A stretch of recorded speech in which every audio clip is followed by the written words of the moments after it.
Welcome, we're the Air Route 66 guys. And before we get started today, we'd just like to say a special thank you to Sun and Fun for the opportunities we've had to participate in the forums and in person and now virtually. Thank you, Laura and Lights and everybody at Sun and Fun. We much appreciate it. So today our presentation is going to be on surviving catastrophic piston engine failure in Alaska based on the Airfax Journal article. And, more importantly, tips to reach TBO safely. So our presenters today are myself, Marshall Severson, and Dan Billman. As far as a little bit of background information, first off in the pictures here, that's Dan and Marshall. Dan's on the left in both pictures, Marshall's on the right, myself. And we're out of south central Alaska and the interior, and the picture on the right is at Merrill Field. The picture on the left was shot over Russia. And as far as myself goes, and some of the background that might help you understand this particular presentation we're doing and where I'm coming from personally, is that I did have a catastrophic engine failure, survived it very well, and I've also taken, with a lot of help, an aircraft engine beyond TBO. And I'll turn it over to Dan now for any comments he'd like to make about himself or what we're doing. Well, I'd like to thank Sun and Fun too. This is a good opportunity, and we appreciate aircraft and safe aircraft operations in Alaska because we have a lot of lonesome country, and it's so important to keep our aircraft in tip-top shape. And the reason we are using Marshall's 172 with an 0300 as a kind of a subject point, that aircraft, we knew it had to be in good shape because we flew across Alaska to Nome and then over across the Bering Sea to Providencia, Russia.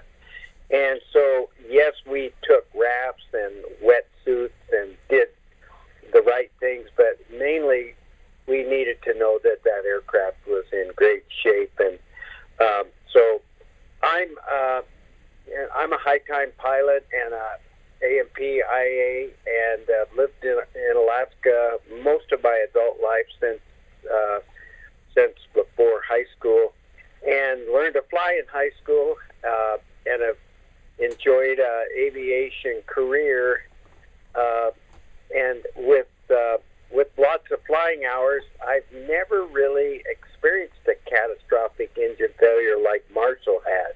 I've just been lucky, and again, trying to keep everything just right. But I will turn this back to Marshall, and we'll move through the program. Thanks, Dan. And we're on the slide now that says what we'll talk about and who we're going to talk to. We want to talk to anybody who's interested in safely flying aircraft and good maintenance techniques. Specifically, we're targeting piston single engine GA private pilots, not 135s, for example. The rules are different, but for your Part 91 operators, generally private pilots, that's who we're targeting, but good info for all. And we'll discuss surviving a catastrophic engine failure in Alaska, and better yet, tips to reach TBO. So moving on to the next slide, here's a picture of Skippy.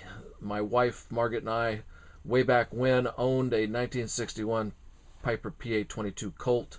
It had a 4-cylinder Lycoming 0235 C1B engine. It made about 108 horsepower. And we used it for fun flying in Alaska. And what a joy.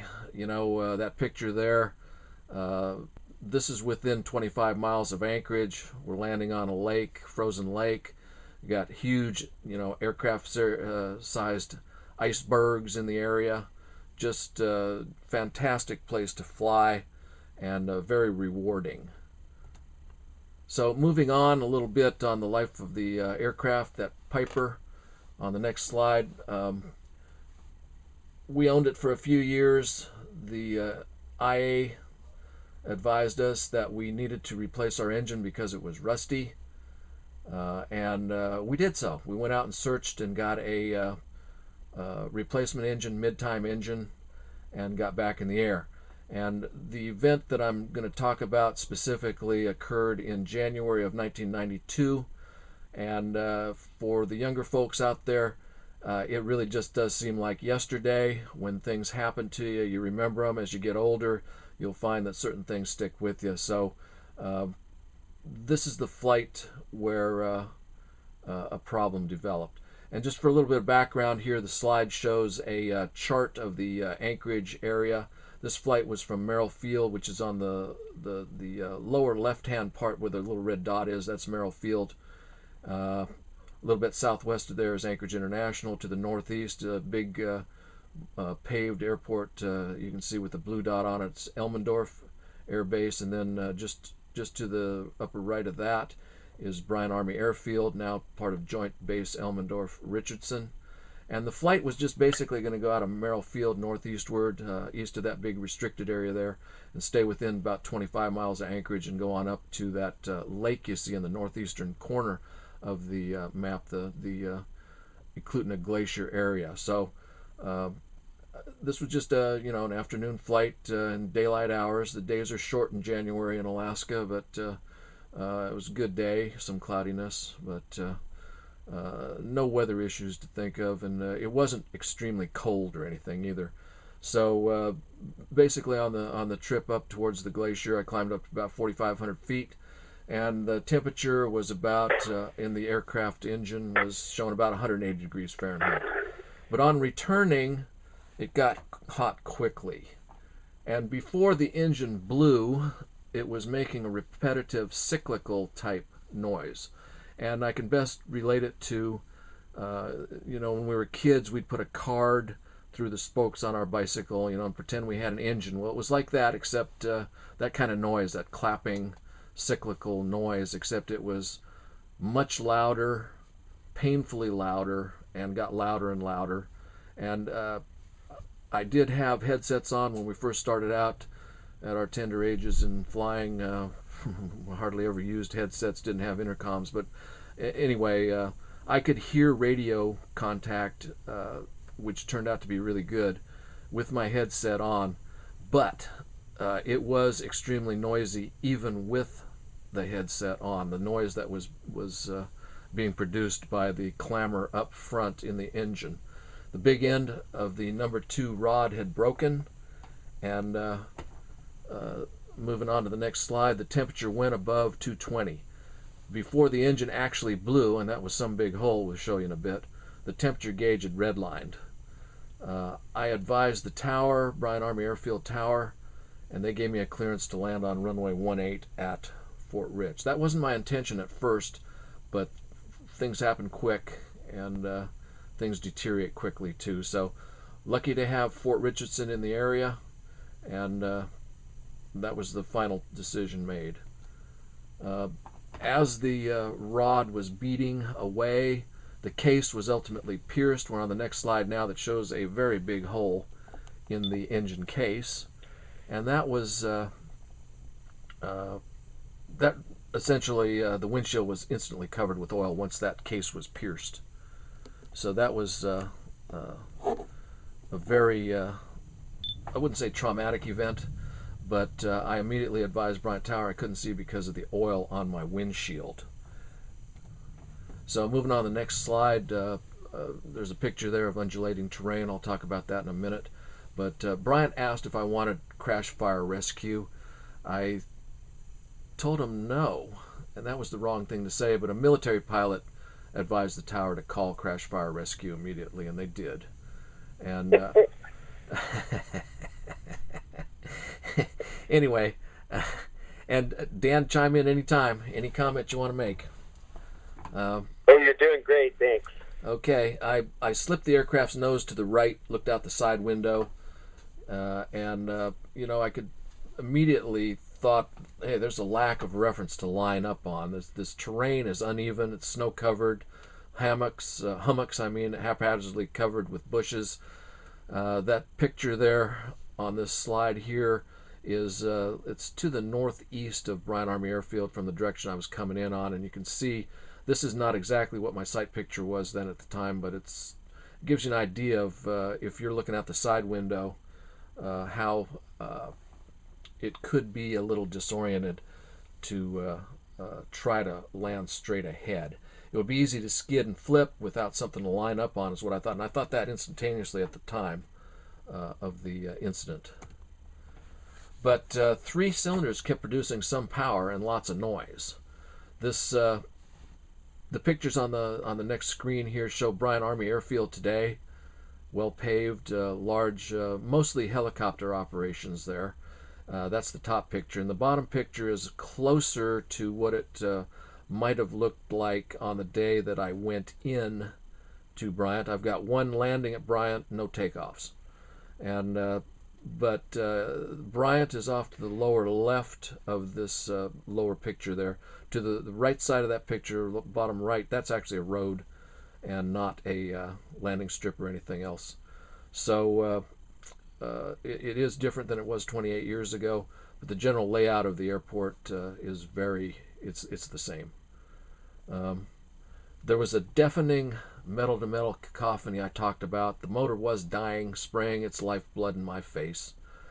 Not literally, because I had a windshield, but Merrill was just 5 miles away, and that was too far.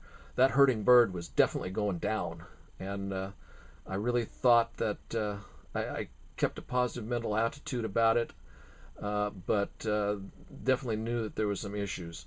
If Bryant was the nearest emergency field, if I was over water, like Dan and I have been so many times for extended periods, I might have milked some distance. But I was lucky to have the field, and like one of my personal heroes, General Jimmy Doolittle, said, I could never be so lucky again. So that has colored the way I live my life, knowing that I've already been very lucky. So I want to be careful as well. So moving on to the next slide, picture shows right after stopping on the runway. Once in the runway environment, I could line up and nicely. I could remember just as plain as yesterday, looking out the side window, seeing the lights and the pavement on the left side, and I knew that I could land that thing straight ahead because I had a definite sight picture. And I landed along. The crash fire met me where I rolled out on 1-8. Tower told me to shut down the engine, and even though it was beating, and I defer to Dan on this, but I mean, it was so imbalanced it could probably tore the engine mounts off. But anyway, it was still running, so it was potentially I could have taxied off. But the tower advised me to shut the engine down. They'd get me a tow. The fire chief and the tower chief participated in the recovery, and the fire chief, he was concerned about getting that airplane stopped and minimizing the oil on the surface. So, all these different things you might not think about in an emergency, but our professionals do. So he wanted that oil, and they brought out mats and stuff, and made sure that there wasn't oil left on the runway to cause any further problems for anybody. And I had lots of help and support, obviously. I had a friend who was an experienced mechanic helping tremendously, volunteering to take the wings off the airplane so we could transport Skippy off the military base by truck. And we did consider, the potential of taking the airplane off the base with the wings on it. There's a major highway nearby, but at the time, and I'm sure it's the same today, there was a lot of restrictions on an extremely wide load as far as time to operate, who you can get to do it, a bunch of permits and escorts and that sort of thing needed. So the easiest way, least bureaucratically way to do it was basically to take the wings off and put it on a tow truck. So the vehicle tow truck operator had a newer lift ramp, I call it newer, tow truck, at least it was up here at the time, where he could lower the bed and just winch the airplane right on it. He got quite a kick out of it, and then we drove it back the 5 miles to Merrill Field. And here's a picture on the next slide of Merrill Field, and actually the 172 is actually parked close to there right now, just across from Alaska Regional Hospital from that spot. And there was no good answers to the cause. The engine hadn't been making metal. Nobody could say for sure. Maybe there was intergranular corrosion in the rod, but at the time, I pretty much, with my wife and I deciding is that, okay, it's just time to move on. There's a lot more personal stuff involved in this story that I did put into the Airfax Journal article, and maybe it was time for a break. But I never really considered it at the time life-changing, but, or influencing your life. But as you go on with the years, you think about things, and I didn't give this much of a thought a lot over the years. But it was always there in the back of my mind, the practices that I instituted with myself. Really, I pretty much had it under control beforehand, but this just emphasized the reality, which it would for anybody who has an experience like that. And that's part of what we want to do here is pass along our experiences and what's really important. So moving on to the slide now, there's Skippy again with the oil-covered front end of the airplane, and lessons to survive catastrophic engine failure and things to live by, because it really does affect your life. I was lucky, nobody got injured, and there was actually no damage to the aircraft other than the mechanical. So things that I try to live by personally is know your aircraft, and if there's any issues with the aircraft, want to heed those issues, if it's giving you any warning signs, and to basically take care of them, because life is precious. And I think I used up my one lucky break.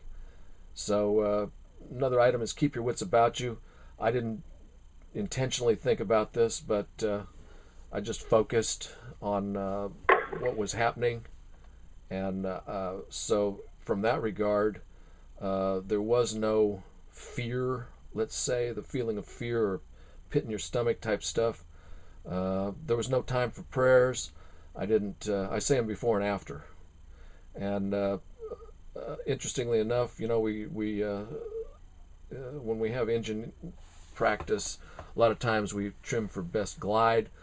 In this particular case, I was producing some power. The engine was producing some power, so keep the airspeed up. I mean, it beats stalling out. It also beats landing short.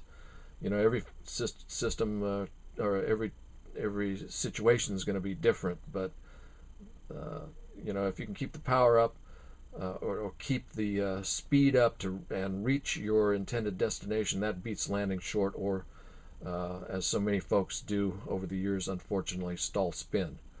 And land straight. Again, very lucky that this disoriented terrain, I was over low level. I made the airport where there's many references that you can line up on. Also, I personally have always felt this way, but in the little things, treasure those first responders, those folks that are unsung heroes out there. They're at the ready. They're at the ready today. They were at the ready then. And they're you name it, from air traffic control to the fire department, police, the people that are going to respond in an emergency. Any of those folks, treasure them and pay it forward. Same there. I mean, I talked a little bit about a lot of the support I had, but you never know when you're going to need a lot of help, and so pay it forward. Help other people when you can. The golden rule. And then the other part of it was that keep flying. Don't let an incident get to you.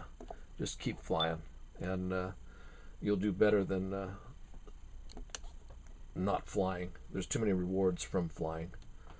So, Dan, let's shift gears now and talk about avoiding catastrophic engine failures, and get some tips on how to make the journey to TBO. Okay, well, thank you, and thanks for the information about that catastrophic failure. You did the right thing in flying the airplane, keeping your head about you, dealing with the tower there. Even though it's a military facility, they were glad to help you, and that's really cool. When I'm talking about tips to reach TBO, and I think about the airplane that you're currently flying, you were able to operate that aircraft safely up to TBO or slightly beyond, and it's important that you do everything right with these little engines, and they're a great. Our certified engines are hard to beat. In my flying experience, I have had no catastrophic failures, and I've been lucky. I've had some that tried to quit, but there's little tricks you can do sometimes. Sometimes a magneto, one of the magnetos could go so bad that the engine doesn't want to run, even though the other magneto is working. It's got the timing so confused the engine doesn't want to run. So a trick is to switch mags, and when you find the mag there that runs right, stay on it, and then get to a safe place to land soon. But that's what dual mags are all about. But one of the biggest keys, I think, is to fly regularly, year-round, and exercise those engines. The little Lycoming engines are kind of prone to cam corrosion or rust. That camshaft is higher up in the engine in a Lycoming and a little prone to that. So just keeping the engine exercised properly makes a big difference. And just running it on the ground doesn't really get warm enough to get rid of moisture, so go fly it. I think one of the biggest things is warming up your engine properly. A lot of people, those pistons start heating first and expanding, and it's real important to warm up those engines carefully till your oil is warm, and then the engine is ready to operate at power safely. I've owned some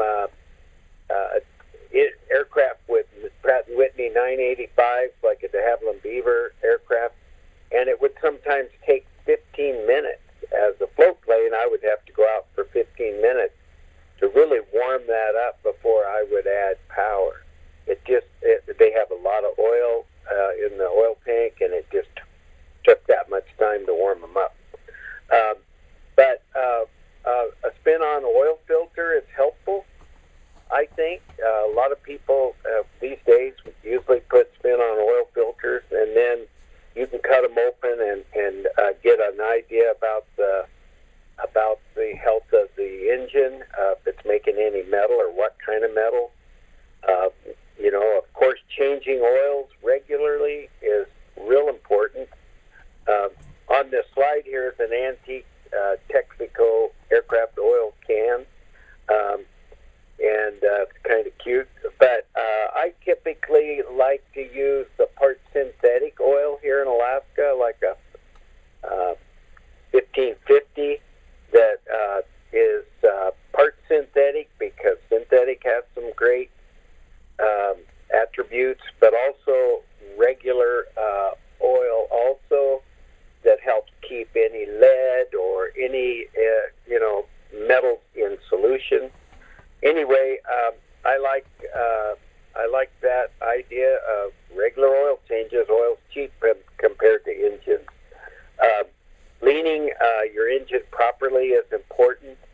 I suggest exhaust gas temperature gauge to lean your engines carefully, and of course avoid shock cooling. It's one of the hardest thing on engines is you keep power in the engine. It also important to keep some power on the engine in a descent in case you encounter carburetor ice, because then you have some heat in the engine to help get rid of the ice.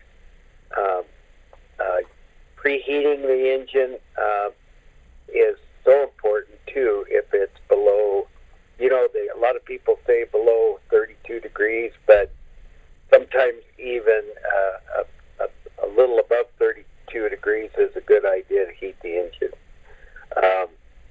And using the proper fuel for the engine, I think, is real important. One thing about aircraft fuel, 100 low lead, is that it's got additives to keep the fuel fresh longer. And sometimes we'll see airplanes that sit around the airport for a long time, and then people go fly, and that fuel seems to still work. So it's a good thing. Where car gas can crack and the molecules can change, and this maybe not as safe as good aviation fuels. One thing you want to do in working around an engine is monitor the oil consumption. Once the oil consumption starts going up, it's kind of an indicator that the engine's starting to get sick. And especially, if you see no oil leaks, it's probably blow by and it's going by the rings and getting sick. So watch your oil consumption. Your exhaust stacks, the color of the exhaust, that nice light brown color, is an indication that it's running well. If it starts getting real black, there's probably either too rich or some other problems. Push rod tube steel leaks start happening too, a little blow by again. Sometimes you can tell if the oil pressure gauge chases the throttle. So if you add a little throttle on the ground and you watch the oil pressure jump up with it, it might move a tiny bit, but if it's moving with the throttle, an indication that oil pressure on the main bearings might be getting a little, make sure your compressions are good. They've kind of laxed a bit on compressions. It seems lately that even at 60 pounds, an engine should produce its rated horsepower. But a lot of people like to change that cylinder if it gets at 60 pounds or close to it. And you can replace cylinders, do top overhauls on these little engines. It's fairly common, and it seems to work well. Usually the bottom end bearings should go a long time if they're, if everything's right. But then it comes the time to, like Marshall did, not only change the engine, but change the airplane. That's a joke. There were some other tips. Next slide shows monitoring exhaust gas temperatures, cylinder head temperatures, and Operation Lean a Peak. Some people are operating Lean a Peak, but typically that should be done where you're in a fuel-injected engine, maybe with GAMI injectors or balanced injectors, and very good. Each cylinder can be monitored for exhaust gas temperature and cylinder head temp, and it's really for somebody that flies probably a lot of long cross-country flights. A doctor here in Alaska flies a Bonanza to Hawaii, and everywhere he goes, and he flies Lena Peak, and he's just really praises the engine life he gets and the fuel economy, of course. But you need to be really on the gauges there, watching that all the time. For us guys that are out flying around in the hills and doing a bunch of other stuff, I don't think it's quite the right thing to do. But it can happen. And again, we're talking about make sure they develop full power on a run-up, and any roughness could be the sign of a sticky valve, and could just keep an idea.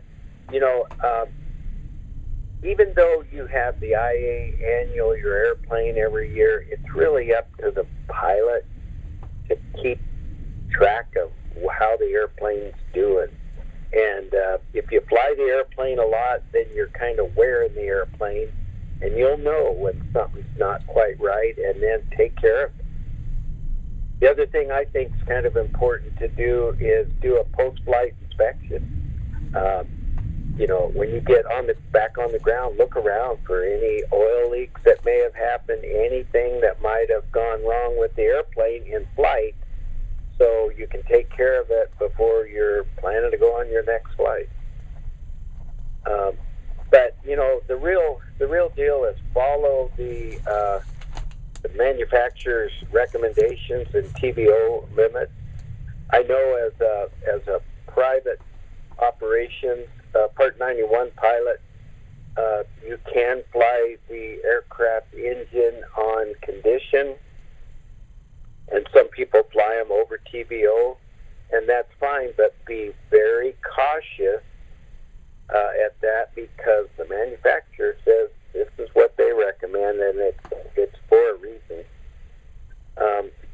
And Marshall, can we go back to you a little bit, or do you have some other questions for me there? Well, just a comment right now about a decision to replace the engine, and you talked about developing full RPMs, static RPMs, and roughness. Is that when the time came, after going beyond TBO on the Cessna with the Continental 300 six-cylinder engine, one day I was flying fine, parked it. Next day came back, started it up, and immediately I knew something was wrong. It was running rough and did not develop full RPM, static RPM, and yet I did a mag check. The mags are fine. I mean, just 50 RPM drop. How could that be? So keep your wits about you again on analyzing and on condition. And I knew that there was a problem.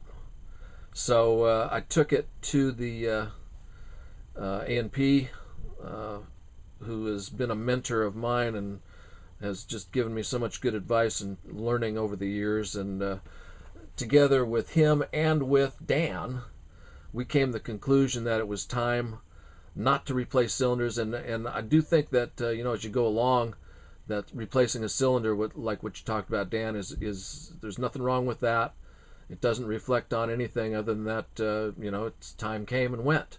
The on-condition piece of this is that on-condition doesn't mean that you're going to get even to TBO. It just means that you're going to have a really good knowledge of what, a situational awareness of what is happening with your airplane and your engine in particular, and how it's the health of the engine. So we talked a little bit about what to do, and it came to the conclusion that it had served a useful life and time to overhaul or replace. Now the 0300 with a magnesium case, that's still a potential loss leader, because they got to break the case open to even check and see if there's been corrosion in the case. So the expense gets to be to the point where you might want to just consider buying another engine, and that's what I did with the help of my IA and with Dan, and just couldn't be happier. But that's where help and support comes in too, is go to the right people. And as far as the risk assessment, are you going to cover the risk assessment slide, Dan? No, I was hoping you would do that one. Okay. These tips to reach TBO risk assessment, I think Dan put it real well. Generally speaking, follow the recommended TBO limits. There are, in the end, for Part 91 pilot, it's your call. Resources obviously can be an issue. We talked about a little bit about that with making that judgment call. If you work closely with your A&P, you'll be able to make an informed decision on how to proceed as you monitor the health of the engine. And I think Dan alluded to the fact that that the manufacturers give you a recommended limit. So if there is an accident, anticipate or be prepared for legal issues. That doesn't mean they're going to develop, but that's part of the whole calculus of and if you're making good, informed, on condition decisions, well, then you're in good shape. But you will, as I've said, you'll generally be giving warnings. Heed the warnings, and this is all about staying alive. We didn't put the first part of this thing up to scare anybody, but things happen even when you're systematic and thorough. So be careful. And any further comments on that before we do a little bit on COVID-19, Dan? Well, no, I think you covered that well, but it's just the cost of an accident is just crazy, how much, especially if there's any kind of fatals. The cost to the whole, not only just for the loss of the airplane or the loss of a life, but it's a huge loss all around, and it's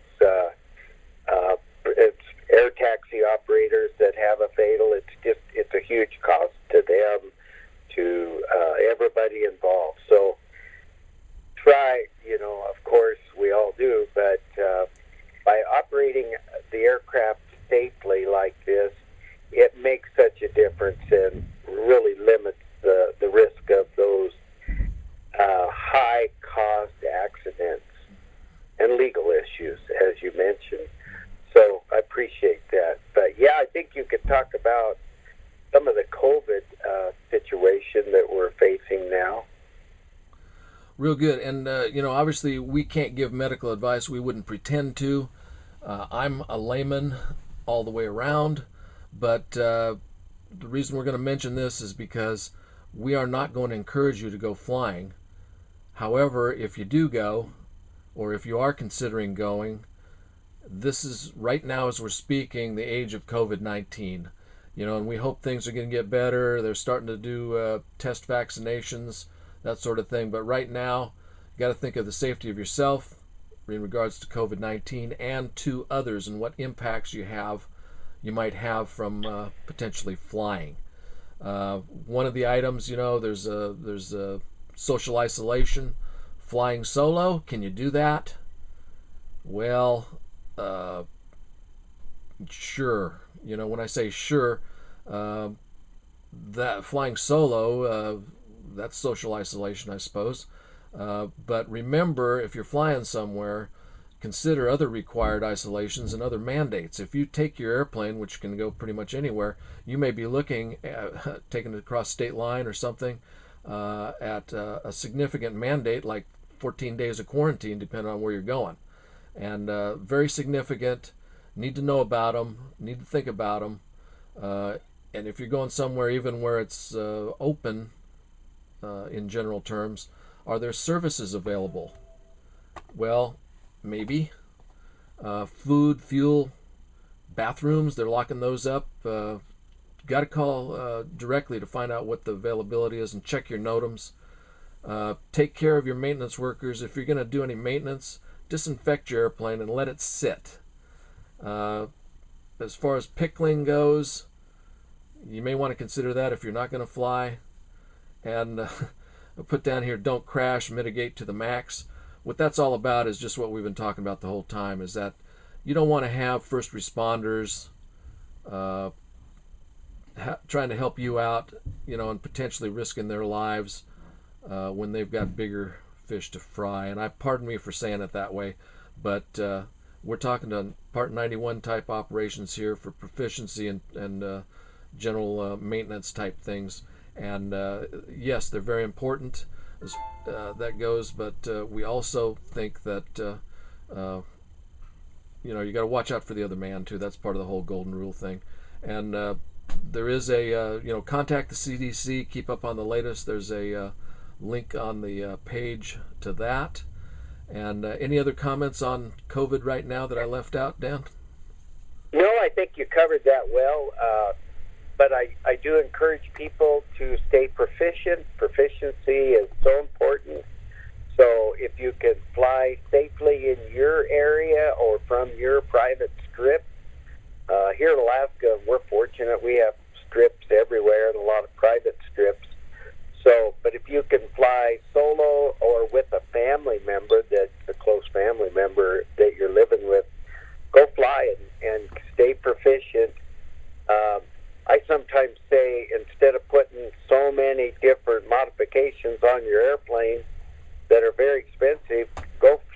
be very proficient, and you'll do great with your airplane.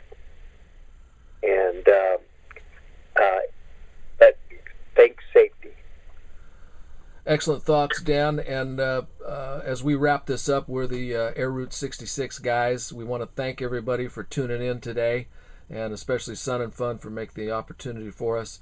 If you have questions, you can just email me or Dan at the addresses, the email addresses on the screen. And also, if you'd like to subscribe to our list that we're just beginning to build, just send us an email that says subscribe in it, and we'll add you. We don't have anything specifically going on right now, but as far as subscribing to a list of information, we'll have some coming out potentially as things go along. But love to communicate with everybody out there, and thank you so much. Thank you.